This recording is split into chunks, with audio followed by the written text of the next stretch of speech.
propose qu'on commence. Bienvenue à tous les participants. Bonjour à tous. Je me présente rapidement, Anaïs Vivion. Donc, je suis directrice et cofondatrice de BIAP et je suis vraiment ravie d'animer ce premier webinaire pour BIAP. L'objectif qu'on s'est fixé avec ce cycle de 3 webinaires, c'est vraiment de décrypter des sujets avec des experts pour répondre aux différentes questions qu'on se pose en ce moment. Et ce matin, on va passer 1 heure en compagnie de Christophe pour parler de l'impact de la crise sanitaire sur l'industrie du mobile. Vaste sujet. Et on aura également Sarah, Sarah Bonjour. qui centralisera vos questions, puisqu'on se prendra un petit temps à la fin pour répondre aux différentes questions que vous pouvez avoir pour Christophe. Et donc, je vous propose de rentrer dans le vif du sujet. Christophe, on se connaît depuis une petite dizaine d'années et je dois avouer que tu es vraiment la personne la plus experte que je connaisse dans le monde du mobile. Il y en a d'autres. Il y en a d'autres, mais tu fais partie des personnes que je connais, on va dire, qui a une grosse expertise. Ça fait plus de 15 ans que tu évolues dans ce secteur. Tu as créé plusieurs entreprises, des événements collector aujourd'hui dans le monde du mobile. Et ton métier aujourd'hui, c'est d'accompagner les entreprises en matière d'innovation, de stratégie digitale. Tu fais beaucoup de mobile, mais pas que. Et tu es aussi le fondateur et le rédacteur de Service Mobile. Peut-être que tu peux nous expliquer ce que fait Service Mobile, puisque je ne dirais pas que c'est un blog, plutôt un média de veille. Ouais, ça a été un blog en 2005. Et, en tout cas, bonjour et à tous et merci Anaïs de m'avoir invité sur ces 45 minutes là qui vont être un bon brunch.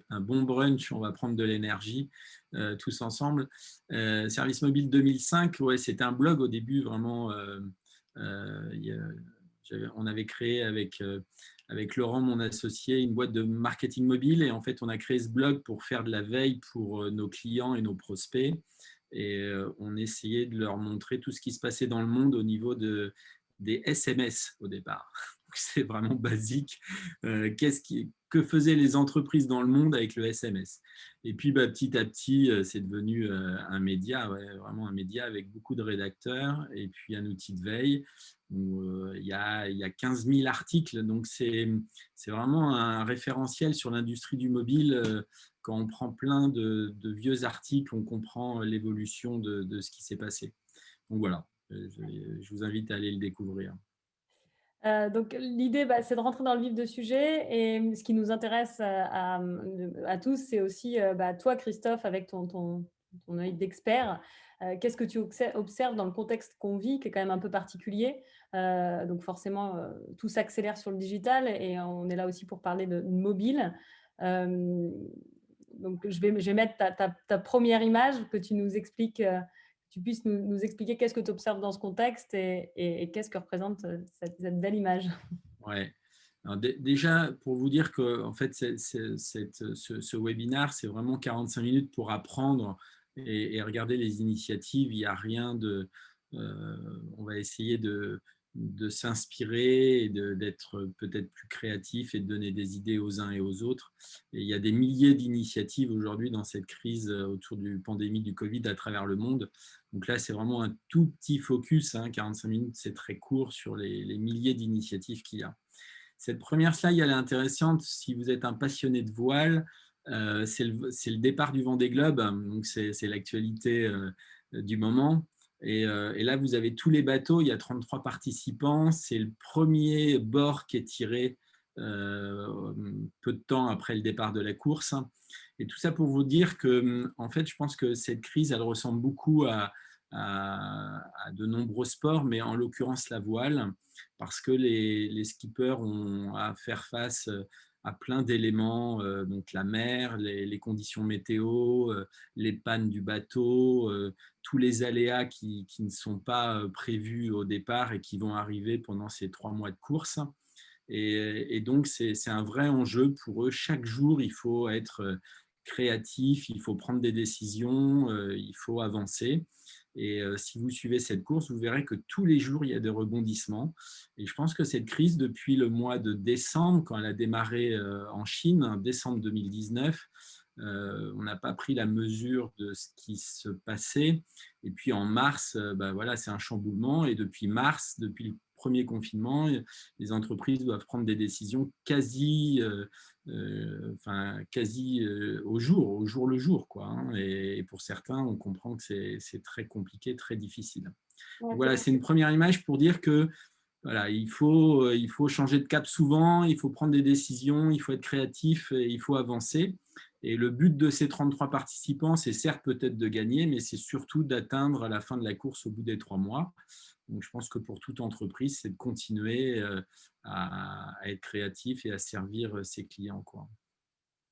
et du coup, tu nous parlais justement à l'instant de la Chine, où ça a commencé. Ça va me faire une transition parfaite sur la deuxième image, et avant peut-être de parler, justement de cette transition de la Chine, tu me partageais en off hier quand on préparait, le webinaire qu'il y avait un secteur, intéressant, en ce moment sur le mobile où il fallait investir, mais que enfin, ou si en tout cas on a une idée, c'est pas inintéressant d'investir.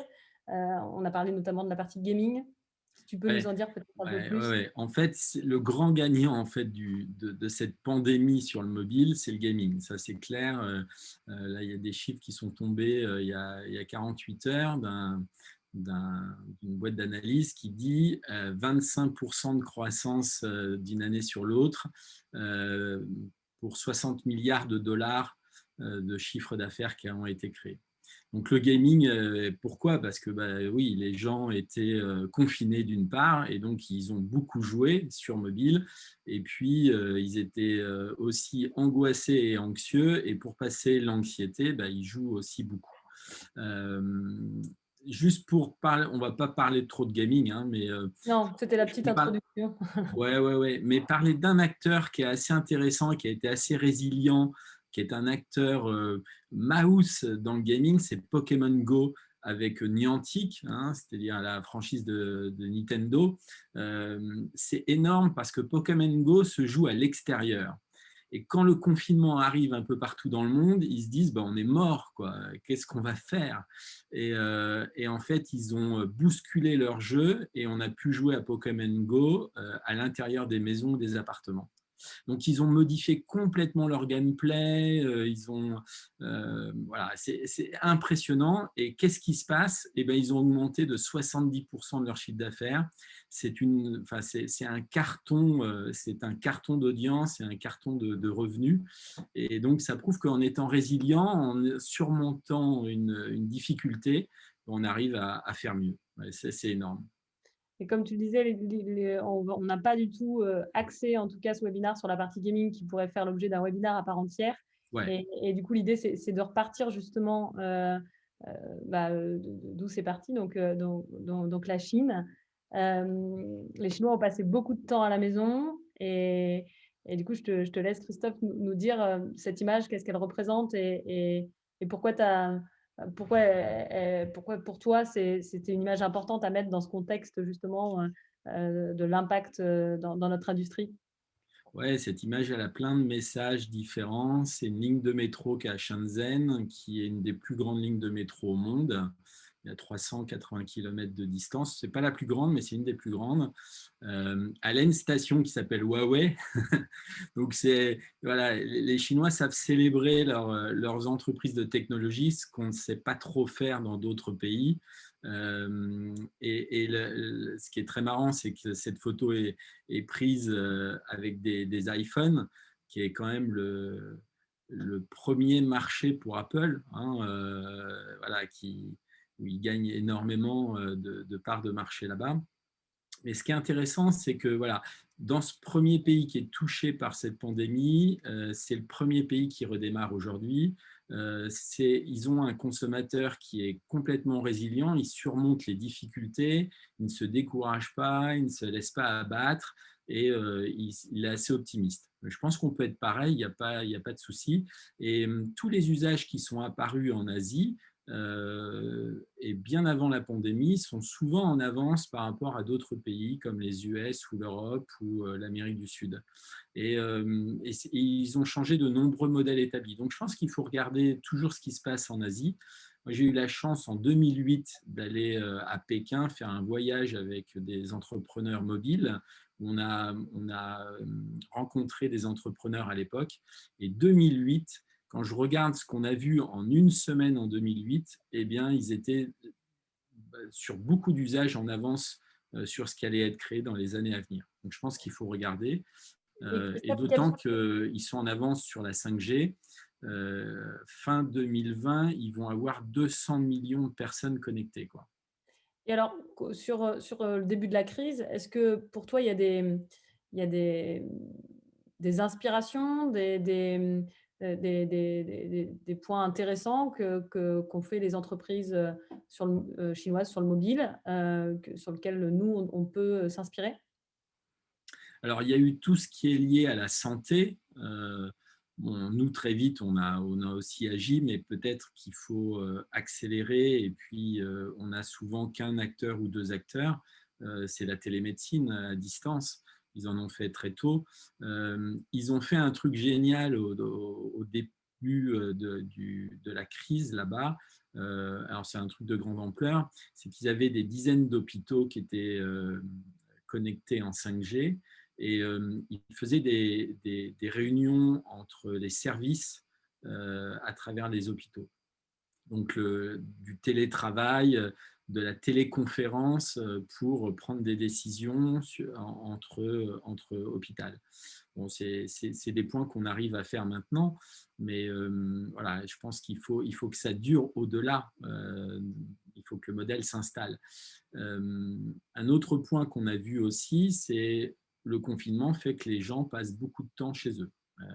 Ils sont installés dans leur maison et donc tous les services qui peuvent être amenés dans la maison ont très bien fonctionné. Le fait de cuisiner, donc toutes les applications de cuisine, toutes les applications de santé mentale pour aller mieux, pour mieux gérer son sommeil, la méditation, la psychologie, tout ce qui a été lié à l'éducation aussi, toutes les applications pour les jeunes enfants ont très très bien marché, le fitness, voilà. Donc tout ça fait qu'il y a plein d'entreprises en fait qui ont certes eu beaucoup de difficultés aussi en Asie, mais qui ont très bien fonctionné sur le mobile qui a été un vrai succès. Et puis alors après, il y a l'e-commerce évidemment, l'e-commerce qui est un truc énorme là-bas et dont les gens se sont servis abondamment pour faire toutes sortes de choses, quoi. Mmh.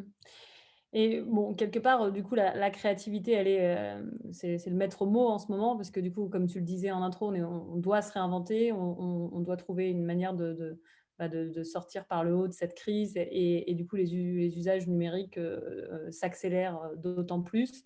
Hier, on parlait de créativité, donc ce qui va me faire une transition avec cette slide. Quelque part, la créativité et la solidarité, elles se renforcent dans des moments comme sur lesquels on vit. Mais ces images datent d'avant la crise et finalement, moi, elles montrent aussi que bah, dès qu'on doit, qu'on est face à des changements, la créativité peut être vraiment un atout. Ouais, ouais, la créativité est un atout, et la solidarité, aider ceux qui sont autour de nous. Je pense qu'on a vu pendant le premier confinement en France des trucs incroyables avec des plateformes telles qu'on utilise aujourd'hui qui ont permis d'être en relation, faire du FaceTime, utiliser même le téléphone ou des applications de chat. Voilà, et c'est important. Là, c'est une photo qui montre la créativité qui s'est exercée à travers une start-up qui a étudié ce qui se passait en Afrique subsaharienne, où les enfants ne vont pas à l'école et sont obligés de travailler pour leur famille pour apporter de l'argent et pouvoir vivre. Et cette start-up, en étudiant ce qui se passait, se sont aperçus que 15% du revenu mensuel de ces familles était dédié à l'énergie électrique, et qu'ils n'ont pas forcément d'ailleurs, mais qui leur coûte très très cher. Et cette start-up a décidé d'installer dans les écoles une batterie solaire énorme où les enfants peuvent brancher des petites batteries. Donc, vous voyez ces petites batteries blanches là, qui peuvent alimenter le téléphone, mais qui peuvent alimenter aussi une torche, et ce qui leur permet de pouvoir étudier chez eux, puisqu'il n'y a pas d'électricité tout le temps, tous les jours. Et ce qui est dingue dans ce cas de créativité, c'est que en fait, les enfants ont commencé à aller à l'école et les parents les ont laissés aller à l'école, malgré que du coup, ils ne travaillaient plus. Mais la motivation, c'était d'économiser de l'argent sur l'énergie qui était dépensée. Voilà. Donc, cette start-up qui s'appelle Yolk, qui est une start-up africaine, il y a plein d'initiatives comme ça dans des tas de pays, pas qu'en Afrique. Mais voilà, la solidarité, la créativité fait qu'on résout des problèmes qui paraissent parfois insolubles et on trouve le truc. Et là, ils sont en train d'équiper des tas d'écoles et ça fonctionne plutôt bien. Ouais, c'est vrai que du coup, ce qu'on voit dans des pays comme l'Afrique ou l'Inde même, on voit que dans l'adversité, il y a plein de belles solutions qui sortent et en ce moment, il faut qu'on s'en inspire un petit peu. Hem, Alors, en France, je te coupe, Anaïs, en France, il y a pas mal d'initiatives, alors peut-être pas similaires, mais par exemple, les applications pour faire des dons, notamment de nourriture qu'on a chez soi en stock ou pour des entreprises, fonctionnent. Il y a 3-4 applications, ça fonctionne plutôt bien depuis le confinement. Et voilà, il y a plein d'initiatives comme ça qui sont bonnes à créer ou à suivre ou à participer, quoi.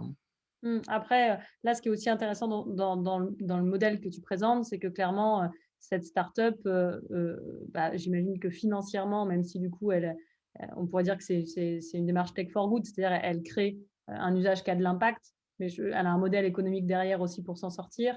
On voit beaucoup d'initiatives en France. Est-ce que toutes elles arrivent à tirer leur épingle du jeu, sur des modèles économiques aussi pour s'en sortir? Sur la partie mobile, la frontière est toujours discutable, quoi. Oui, c'est difficile, c'est clair. Une start-up qui se crée sur ce type de modèle pour être solidaire et aider à un problème, c'est pas évident. Bon, elles sont souvent aidées par des ONG. Voilà. Après, tout n'est pas lié qu'à faire de l'argent, quoi, heureusement. Heureusement. On va revenir à notre industrie et à la vitesse avec laquelle on s'équipe, avec laquelle on crée des usages. Euh, Il y a un petit peu d'années entre ces photos, mais pas tant que ça. Ouais. Alors, ces trois images intéressantes. En haut à gauche, vous avez une publicité d'Apple en 2010 sur la création de l'iPod qui embarquait 1000 chansons, 1000 sons. Donc, si vous avez lu la biographie de Steve Jobs, il a créé ça pour sa fille. Bon. Et 10 ans se passent, et là, vous voyez l'image en dessous, vous avez votre iPhone, votre montre Apple Watch, et vous embarquez 60 millions de chansons. Donc en 10 ans de temps, on a fait un bond à vitesse grand V, quoi, à la lumière, quoi. Donc certains disent que 8 semaines de confinement, les 8 semaines de confinement qu'ont vécu de nombreux pays représentent 5 années de progression du digital, du numérique. Donc ce qu'on a fait en 10 ans, là, qu'on illustre par Apple, mais c'est par d'autres entreprises qui ont avancé aussi vite. Voilà, on a un chamboulement beaucoup plus rapide, beaucoup plus impactant pour les gens. Et donc, cette troisième image, vous avez, on parle d'AR, donc de réalité augmentée, c'est OnePlus qui a fait, d'habitude, vous savez, les constructeurs font des grandes messes où ils invitent tous les journalistes pour lancer leurs produits et leurs clients. Et là, avec le confinement partout dans le monde, tous les événements n'ont pas pu avoir lieu. Et là, OnePlus n'a pas fait un événement vidéo. Ils ont fait, enfin, c'était un événement vidéo, mais ils ont fait un événement en réalité augmentée avec une plateforme qui permettait d'ouvrir son smartphone et de voir à travers son smartphone la scène et la démonstration du nouveau. Donc, c'est incroyable. On n'aurait pas pensé ça il y a peut-être 2 ans, 2-3 ans en arrière, de pouvoir célébrer un événement en réalité augmentée. C'est le premier. Bon, il y a des failles, mais c'est assez intéressant, quoi. Et pourtant, donc on est dans un secteur qui va très vite. Il y a beaucoup d'usages, il y a beaucoup de possibilités. On a quand même, on a quand même un sujet des fois sur les fractures, on va dire à la fois sur les entreprises. Il y a quand même beaucoup d'entreprises qui commencent juste à s'équiper. On a aussi beaucoup de personnes qui ne sont pas encore très à l'aise sur ces supports. Ça fait partie des freins, mais est-ce que tu as constaté des menaces aussi actuellement sur ce marché du mobile, parce que même si ça va vite, même s'il y a plein d'usages, même s'il y a beaucoup d'entreprises qui s'en sortent très bien, est-ce qu'on est touché par des menaces selon toi? Alors, il y a des menaces qui ne sont pas palpables au sein d'une entreprise, qui sont ce qu'on a, si vous suivez l'actualité, qui est la tech war entre les États-Unis et la Chine. Mais bon, voilà, ça aura un impact sur les réseaux, sur les nouveaux réseaux qui se mettent en place partout dans le monde. Donc ça, c'est un impact qui est moins visible par le commun du mortel. Par contre, la cybersécurité aujourd'hui, ce qui est incroyable quand on regarde toutes ces annonces qui ont été faites au cours des derniers mois, c'est qu'on peut attaquer un mobile, quel que soit le mobile d'ailleurs, que ce soit un Apple ou un Android. Et ça, c'est assez inquiétant. Il y a plein de menaces en cours, donc il faut que les entreprises s'équipent. Alors, on parle des entreprises assez conséquentes, parce que si on a une application de e-commerce, bon, il faut peut-être savoir où aller héberger, etc. Mais c'est une vraie menace, quoi. Ça, il faut aujourd'hui consacrer de la veille et mettre des outils nécessaires pour protéger. Si on a par exemple une flotte de commerciaux et qu'on utilise un seul mobile pour faire et le personnel, les activités personnelles et les activités de l'entreprise, il est essentiel de mettre des outils de sécurité dans cet iPhone. Ça, c'est obligatoire. On ne peut pas balancer le smartphone comme ça à des commerciaux en disant voilà, tu as une application, tu as nos outils, tu as notre base de clients accessibles, etc. Il faut qu'il y ait des outils de protection. Voilà. Sur Service Mobile, on en parle beaucoup. Vous pouvez aller voir, il y a beaucoup de cas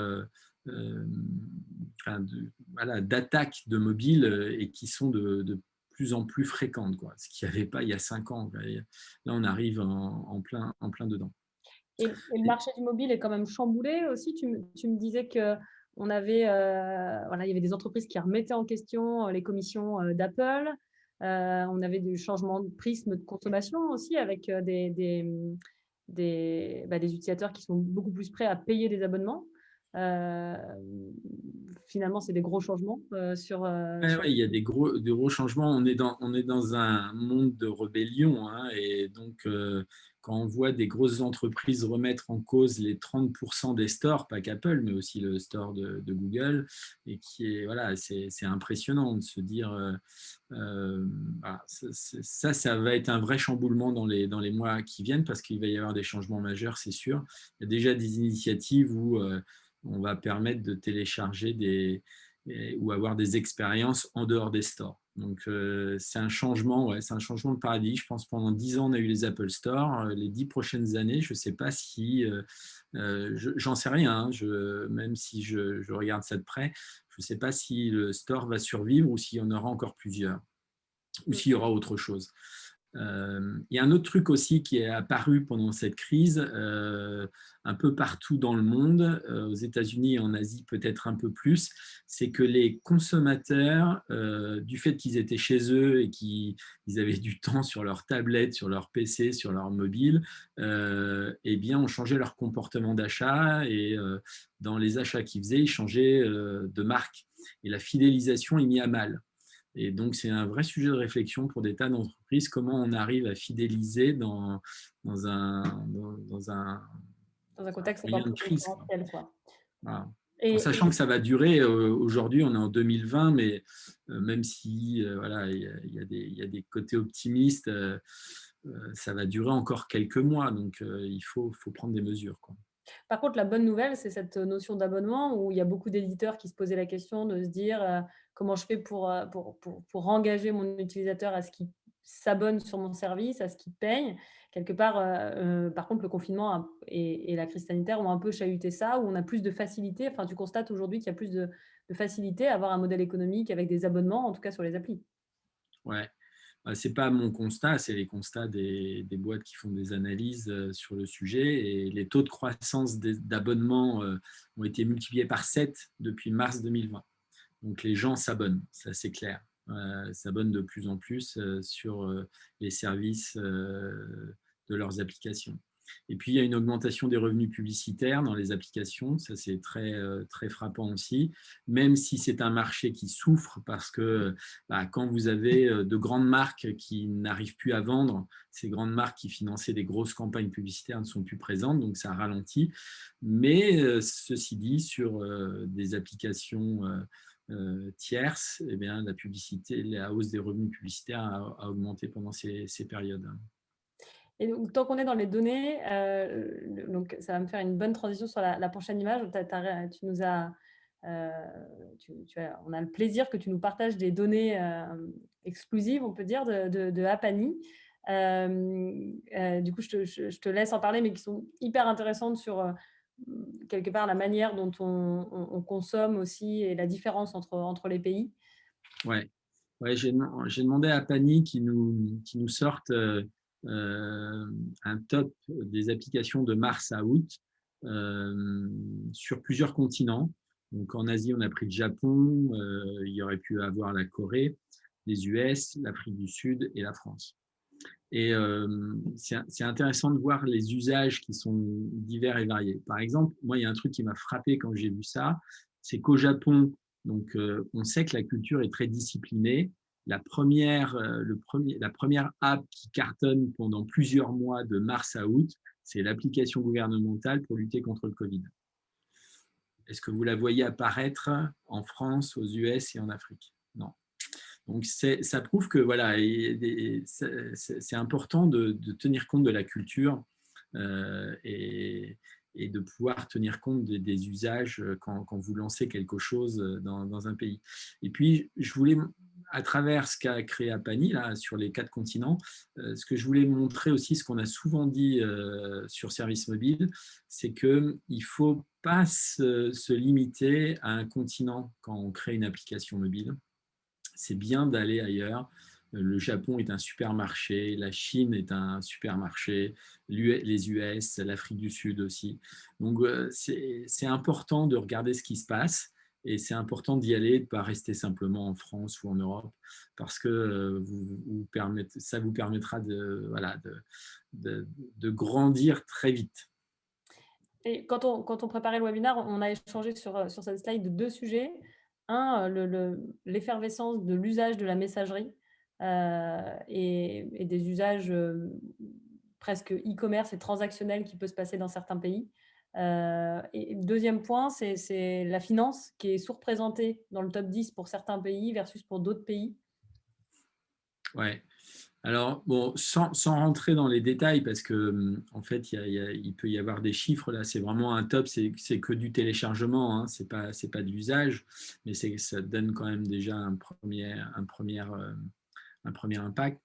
La messagerie s'est imposée partout dans le monde. Hein, voilà, quand vous regardez en France, vous avez Facebook Messenger, Snapchat, qui peut être considéré comme une messagerie. Les jeunes utilisent beaucoup Snapchat pour discuter entre eux. Au Japon, vous avez aussi des messageries qui sont installées depuis très longtemps, qui sont des grosses messageries comme Line. Enfin, voilà. Donc, la messagerie, c'est clair que c'est un usage frappant. On n'est pas encore très en avance en France et aux US là-dessus. En Asie, on ne l'est plus, où à travers les messageries, on fait du commerce, on fait plein de choses, mais ça va venir. Ça va venir. On avait échangé rapidement, mais on peut dire aux gens, les opérateurs sont en train de mettre en place ce qu'on appelle le RCS. Donc, c'est une messagerie qui va être globale sur nos mobiles, en tout cas sur les Android, qui permettra d'être l'équivalent d'un WhatsApp, mais pour tout le monde, quoi, pour tout le monde. Donc ça, si ça se concrétise et que ça avance, ça va être assez fort pour le monde des entreprises. Très intéressant là-dessus. Du coup, ce que je te propose, Christophe, maintenant, c'est qu'on passe du coup enfin, tu nous as mis des exemples Ah ouais. Alors Anaïs, excuse-moi, juste avant, je veux bien que tu reviennes sur l'autre. Voilà, il y a un truc aussi qu'on peut regarder et c'est important, c'est que on est vraiment dans des marketplaces et dans des plateformes. Les écosystèmes n'ont jamais été aussi forts, quoi. Et c'est un truc que j'ai souvent dit dans les meet-ups qu'on a organisés pour la French Mobile ou dans d'autres, c'est qu'on est plus fort à deux que tout seul. Et alors encore plus si on est des dizaines, voire des centaines. Quand on voit ce qui s'est passé sur l'e-commerce en France pour les commerçants, il y a plein de plateformes qui sont en train de naître dans les villes, donc c'est super. Mais ça, on va avoir, je ne sais pas, peut-être 50 ou 100 plateformes différentes. Et ça serait peut-être à réfléchir d'avoir une seule plateforme pour tous les commerçants de France qui puissent rivaliser avec les grands du secteur. Parce que ce qui fait la force de ces grosses plateformes comme Cdiscount, Rakuten ou Amazon, c'est leur écosystème en amont et en aval. Et ça, si on n'a pas compris ça aujourd'hui, si on n'arrive pas à créer ces écosystèmes avec des API, avec des services, avec des startups qu'on acquiert, eh ben, on n'avancera pas parce que les plateformes seront des petites plateformes, elles seront mal référencées, les frais de livraison sont très chers. À Nantes, il y a 1600 commerces. Peut-être les 10 plus grandes villes de France, si vous multipliez par le nombre de commerces et par un montant je sais pas, qui serait demandé à chaque commerçant, on arrive à des millions d'euros pour créer une plateforme mais qui serait énorme, Et je pense qu'on peut le faire. Je pense qu'on a tout pour le faire. En France, il y a tout pour faire ce genre de choses. Mais on est très indépendant en France, très, très indépendant. Dommage. Après, justement, avec la période qu'on vit, est-ce que les entreprises se regroupent pas plus? Est-ce qu'il y a pas plus? Est-ce que ça favorise pas plus aux initiatives collectives? Certainement peut-être plus qu'à la normale. Si, c'est clair, c'est clair. Mais il faut se regrouper davantage pour être plus performant. Ça, c'est essentiel. Du coup, je passe à la slide suivante si Ouais. tu veux bien. Donc là, on va parcourir 2-3 images sur lesquelles tu vas nous expliquer des exemples concrets de startups, d'entreprises qui ont innové sur le mobile pendant la crise ou même en amont de la crise, en tout cas sur des secteurs un peu plus difficiles. Donc là, on parle des migrants sur cette image. Ouais. Alors, c'est un opérateur international qui vend d'habitude des appels téléphoniques à travers le monde, donc qui a plusieurs applications qui permettent de rentrer en contact. Par exemple, je sais pas, vous appelez les Bahamas et vous êtes en France, etc. Et ils ont étudié le marché des migrants. Ils ont vu qu'aux États-Unis, il y avait 50 millions de personnes qui arrivaient sur le territoire de différentes nations. Et leur gros problème à tous ces gens-là, c'est d'être bancarisés. Ils sont sous-bancarisés. Quand ils travaillent, ils touchent souvent de l'argent en espèces ou en chèques. Et voilà, c'est très compliqué pour eux de s'intégrer dans le milieu financier, quoi. Et donc, ils ont créé une application qui est, moi, je trouve excellente, qui s'appelle Majority.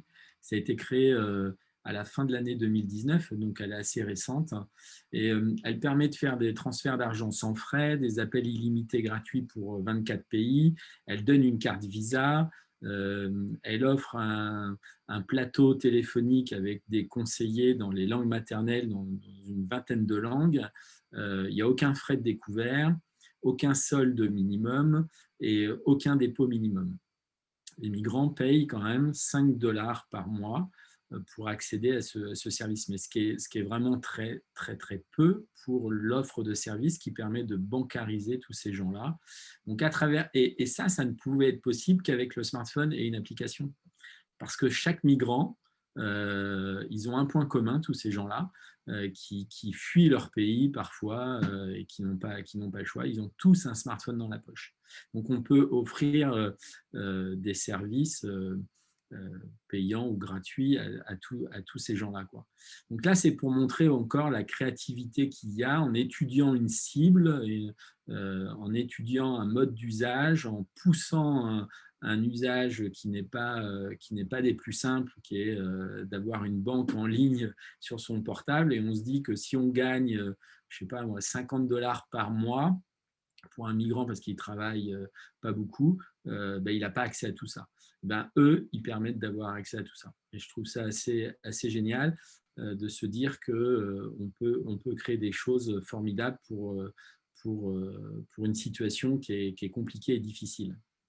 Et tout et puis en vivre aussi, parce que du coup, c'est un des exemples, où comme il y a beaucoup de malheureusement, il y a beaucoup de migrants et ben, on a ils arrivent aussi à créer un modèle qui soit aussi vertueux, pour pouvoir continuer de proposer de services donc c'est plutôt une bonne nouvelle.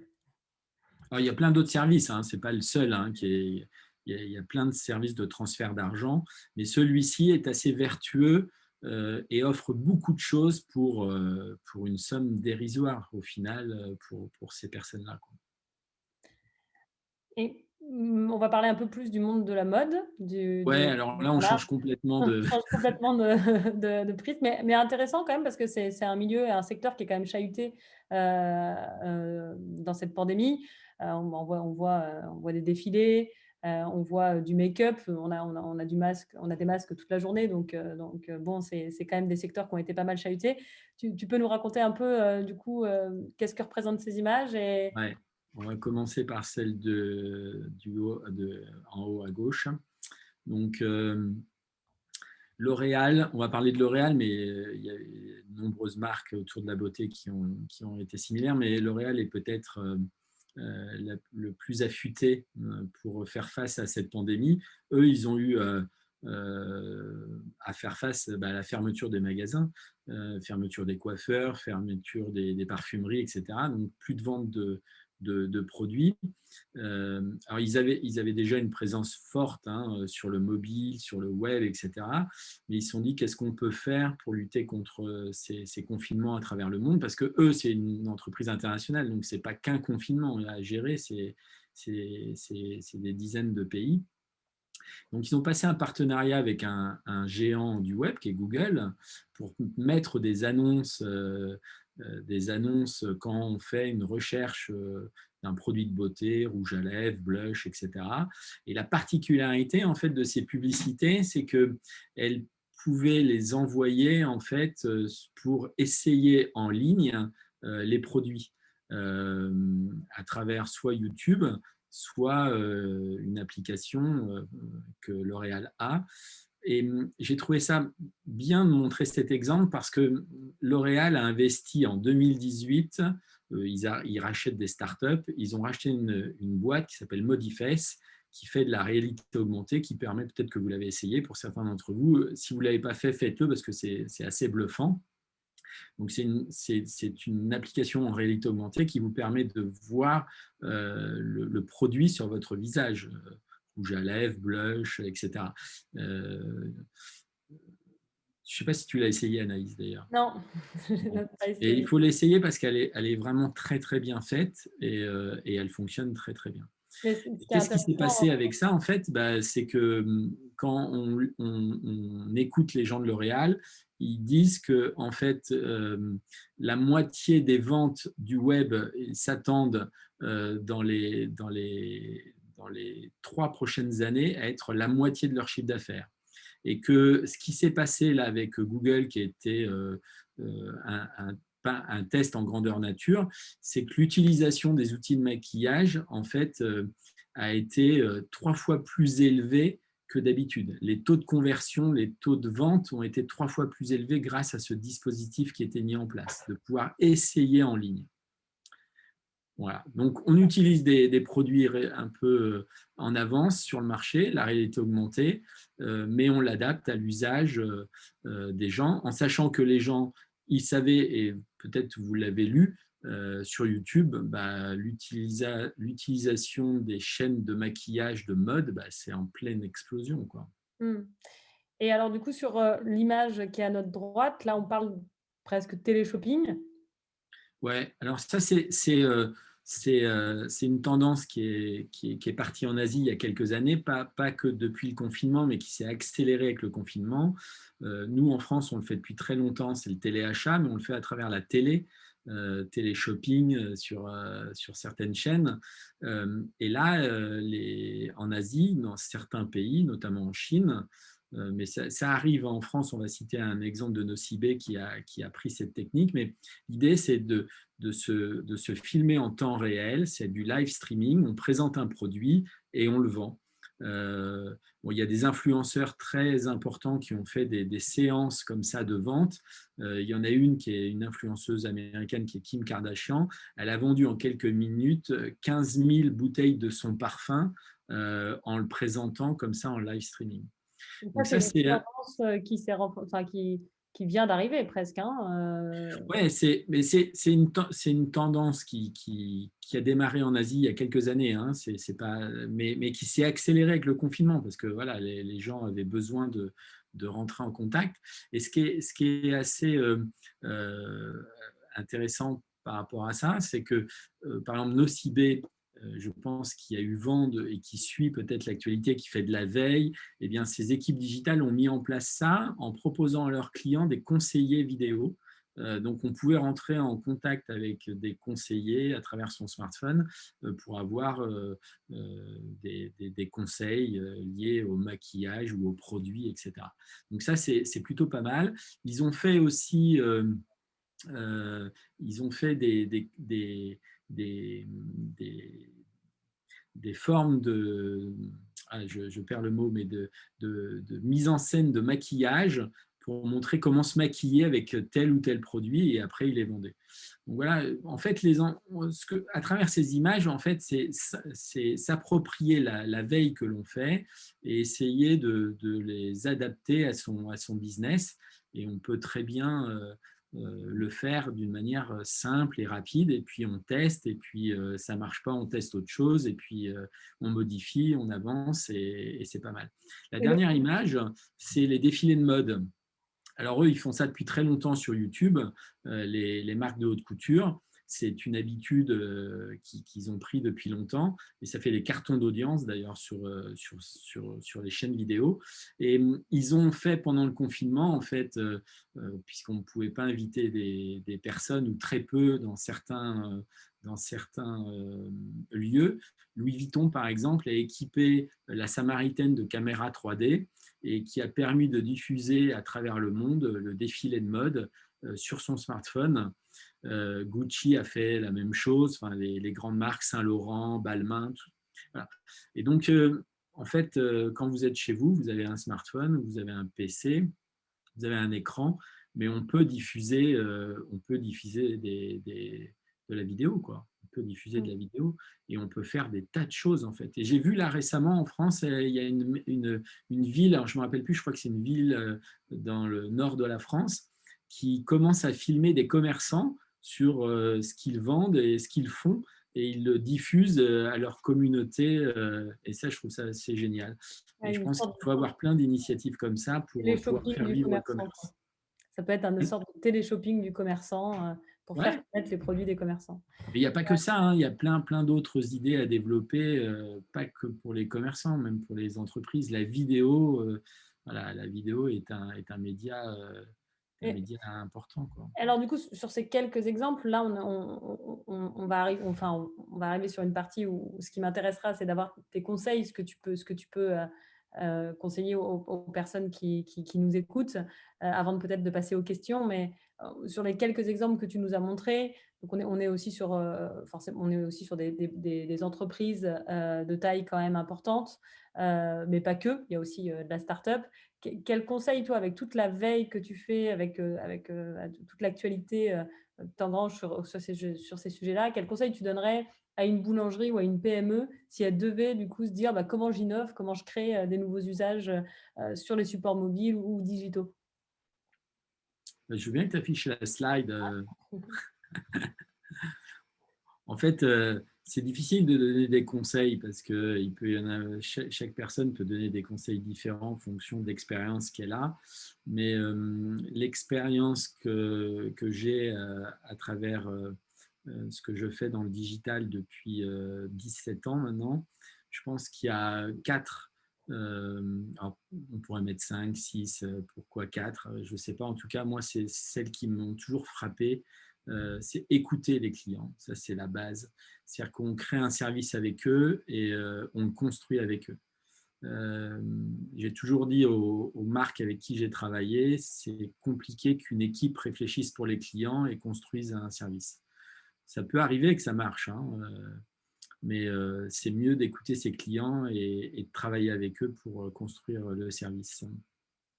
Être créatif, ça, je pense qu'on l'a montré à travers ces quelques minutes là qu'on a passées tous ensemble. C'est important d'être créatif, donc il faut réfléchir, il faut brainstormer, il faut aller au-delà des sentiers battus, il faut faire de la veille. Et avec la veille, on est beaucoup plus créatif parce qu'on peut modifier quelque chose qu'on aura vu et l'adapter à notre business. Le troisième point, c'est être numérique. Alors là, c'est imparable. On ne peut pas dire aujourd'hui qu'on peut se passer du numérique, mais bien avant le confinement. Hein, 2005, Service Mobile a été créé pour montrer que le SMS était utile pour les entreprises de dialoguer avec leurs clients.